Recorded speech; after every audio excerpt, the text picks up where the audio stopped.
লালমনিরহাটের হাতীবান্ধা উপজেলায় নওদাবাস ইউনিয়নের সার সিঙ্গিমারি ইউনিয়নে বিক্রি ও সারের দোকানে সিমেন্ট বিক্রির অভিযোগে হাতীবান্ধা উপজেলা আওয়ামী লীগের উপদেষ্টা ও সিঙ্গিমারি ইউনিয়ন পরিষদের চেয়ারম্যান মনোহর হোসেন দুলুর ব্যবসা প্রতিষ্ঠান ইশিতা ট্রেডার্সকে 10,000 টাকা জরিমানা করেছে হাতীবান্ধা উপজেলার নির্বাহী কর্মকর্তা শামীম মিয়া।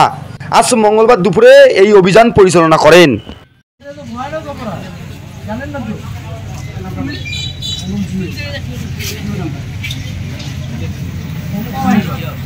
আমি প্রতিদিন এখন মোবাইল আপনাদের আগে শিখেছি না কি সমস্যা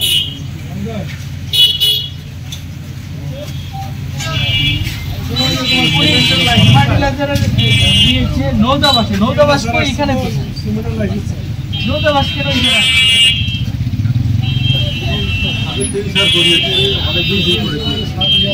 আগে দেখে না মনে করতেছে এটাই বুঝে হয় অনিয়মটা আইন মেনে করতেছে।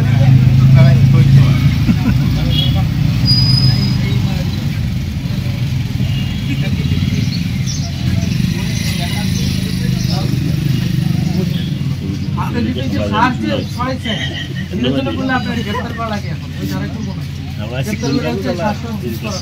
করা আমার এক মিনিট দিলে এখানে কেন আসে